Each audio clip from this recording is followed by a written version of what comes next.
Hello, friends. Welcome back to Story Time. Today, the story is about the Magic Tree House, a Merlin mission. Moonlight on the Magic Flute. Moonlight on the Magic Flute by Mary Pope Osborne.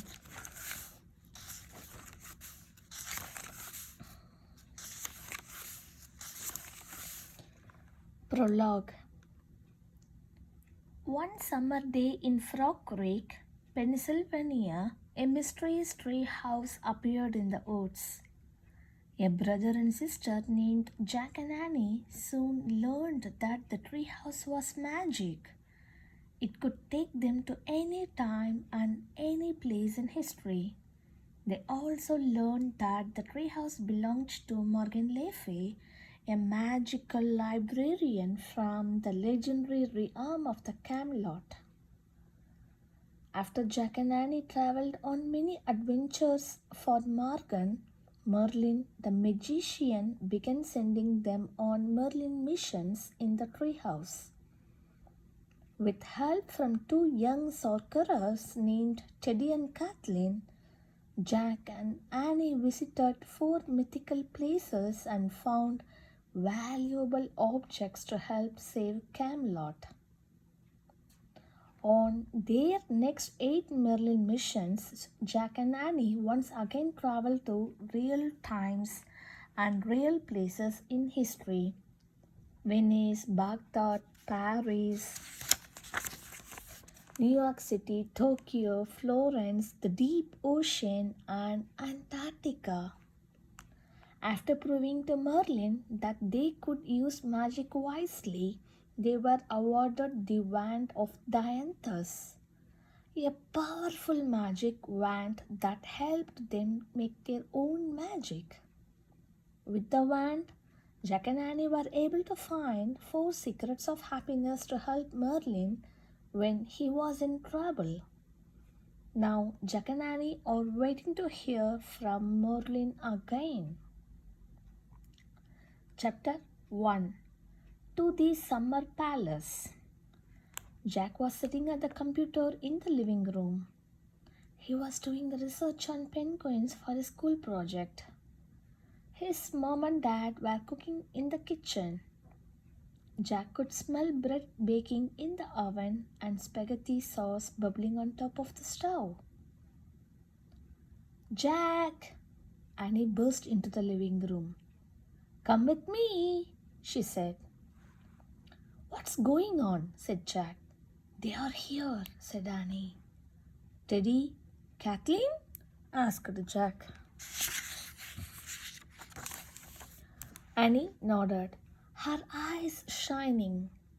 Oh man, Jack whispered. He jumped up from his chair and grabbed his jacket and backpack. Mom, Dad, we will be back soon, he called. Dinner's in 30 minutes, their mom called from the kitchen. No problem, said Annie. Then she and Jack headed out the front door into the cool spring air. Where did you see them? Said Jack. At the edge of the woods, said Annie. I was riding my bike home from my piano class. When they saw me, they waved. You didn't stop and talk to them? Said Jack. No, I pointed to the house, said Annie. To let them know I had to get you first. Oh, thanks, said Jack. We would better hurry. I wonder where they are sending us, said Annie, as they crossed their yard and headed up the sidewalk. I wonder what our next mission is. Hey, did you bring the Wand of Dianthus? Yup, it's in my backpack, said Jack. Jack and Annie ran into the Frog Creek woods. They hurried through the shadowy light of late afternoon until they came to the tallest tree. Jack looked up. The treehouse was back. The two young enchanters from Camelot were looking out the window. Hi! Yelled Jack and Annie. Hello! Teddy and Kathleen shouted. Annie grabbed the rope ladder and climbed into the treehouse. Jack followed. "We are so glad you are back," said Annie. She hugged Teddy and Kathleen. Jack hugged them too. "How is Penny?" Jack asked. He had been missing the little penguin they had been Merlin on their last adventure. "Oh, Penny and Merlin have become the best of friends," said Kathleen. "She has brought him much joy and laughter." "Cool," said Jack. He was not surprised. Penny had made him really happy too.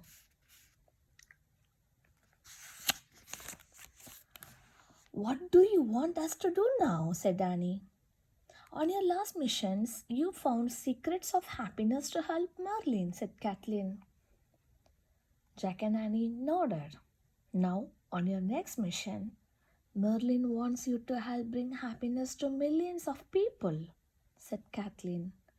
"Wow," said Jack. "That's a big job." Teddy and Kathleen laughed. "How do we do that?" asked Jack. "Simple," said Teddy. "You must seek out a brilliant artist." "Do you mean like a painter?" asked Annie. "It could be," said Teddy. "But it could also be any person who uses patience and imagination to create something beautiful." "Merlin wants you to help put that artist on the right path," said Teddy, "to share his or her gifts with the world." "Oh, cool," said Annie. "Where do we start?" Kathleen took a creamy white envelope from her cloak. It was sealed with melted red wax. In fancy writing, it said, "For Jack and Annie of Frog Creek." "'Tis a royal invitation," said Kathleen. Jack took the envelope. He carefully broke the seal and pulled out a thick card with golden edges and gold script. He read aloud, "You are invited to a party at the Summer Palace, October 13, 1762, 5 o'clock in the evening." "A party at the Summer Palace in 1762, said Annie. "Yes," said Teddy. "The palace is in Vienna, Austria. It is one of the most splendid palaces in all the world." "That sounds like fun," said Annie. "Indeed, it should be," said Kathleen. "But you must watch your manners and beware of unexpected dangers." "What kind of dangers?" asked Jack. "I do not know," said Kathleen. "But Merlin believes you will need magic to keep safe." "Did you bring the wand of Dianthus?" "Yes," said Jack. He reached into his backpack and pulled out the silvery wand. It was shaped like the horn of a unicorn. Kathleen took the wand from Jack. She closed her eyes and spun it through the air, as if she were spinning a baton. In a blur of light and movement, the wand changed into a small silver flute. "Wow," said Annie. "A flute?" asked Jack. "A magic flute," said Teddy. "Playing this flute will deliver you from danger." "But Jack and I don't know how to play the flute," said Annie. "Do not worry," said Kathleen. "If the time is right, the flute will make its own music."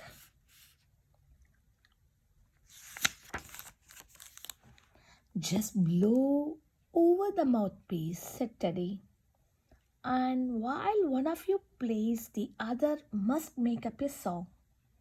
Whatever you sing will come true." "Cool," said Annie. "But when your song has ended, the flute's magic will end too," said Kathleen. You can only use the flute's magic once. So choose the time wisely. Okay, got it, said Annie. Are you ready to go? Asked Kathleen. Ah, wait, said Jack. Party invitation. Magic flute. Is that all? Don't you have your research book for us? On this journey, Merlin wants you to rely only on your wits and our talents, said Teddy. Oh, okay, said Jack, though he was not sure he had many talents. Tell the magic tree house where to go by pointing to the words on the invitation, said Kathleen. Annie pointed to the words Summer Palace. But before she made her wish, she looked at Teddy and Kathleen. I hope we see you again very soon, she said. Say hi to Merlin and Morgan, where you go back to Camelot. And Penny too, said Jack. Kathleen and Teddy both smiled. Yes, we will, said Teddy. Annie took a deep breath. Okay, I wish we could go there, she said, to this summer palace. The wind started to blow, the tree house started to spin. It spun faster and faster. Then everything was still, absolutely still. Continue my remaining chapters in my next video. Thanks for watching. And thanks for listening. Bye.